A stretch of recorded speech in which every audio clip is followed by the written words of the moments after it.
kalian semua yang letih lesu dan berbeban berat, aku akan memberikan kelegaan kepadamu.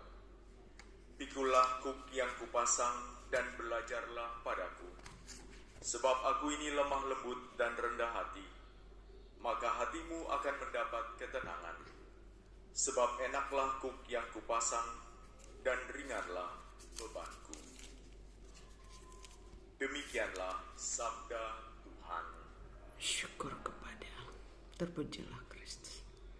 Bapak Ibu Saudara yang terkasih dalam Kristus, biasanya kita mengenal yang namanya jam operasional. Jadi kalau toko pasti buka jam sekian dan tutup jam sekian. Demikian juga kantor ya. Kita bisa bayangkan bagaimana kalau tidak ada jam operasional ya. Manusia terus kerja 24 jam. Tapi syukur kepada Allah, tidak demikian dengan Allah. Dia bekerja 24 jam.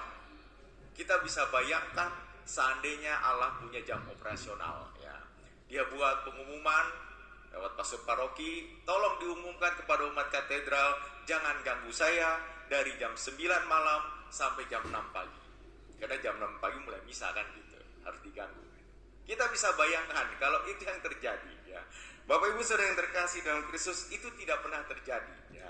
Karena itu pada hari ini ya kita mendengarkan dari bacaan pertama ya, kita mendengarkan juga mulai dari hari Senin yang lalu dan sampai mungkin minggu depan, 2 minggu yang akan datang ya. Kisah perjalanan bangsa Israel yang dipimpin oleh Musa. Ini adalah satu peristiwa yang luar biasa ya. Kalau kita akan ikuti terus perjalanan ini ya dalam bacaan tiap hari dalam minggu-minggu ini ya, kita akan melihat bagaimana Allah menyertai perjalanan bangsa Israel dari tanah Mesir menuju tanah terjanji. Banyak sekali peristiwa yang akan kita lihat ya, yang akan kita baca dari peristiwa itu.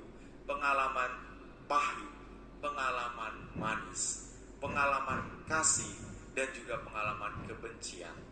Semua dialami oleh bangsa Israel. Dan perjalanan ini ya bisa menjadi gambaran bagi perjalanan kita. Hari ini Allah menyatakan diri, siapakah aku?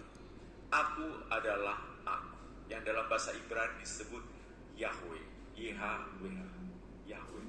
Nama ini adalah nama kehadiran Allah dalam perjalanan bangsa Israel dan juga menjadi perjalanan kehidupan kita.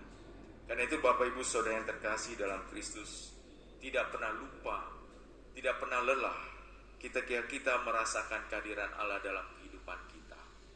Seperti yang dijanjikan oleh Tuhan sendiri kepada kita, datanglah kepadaku kamu semua yang letih lesu dan berbeban berat. Tidak ada jam operasional bagi Allah. Dia bisa ditemui kapan saja dan di mana saja. Kita datang kepada Allah bukan hanya ketika kita membutuhkannya, tetapi beranikah kita juga datang kepada Allah ketika kita mengucapkan syukur, ketika kita mengalami kegembiraan dan sukacita.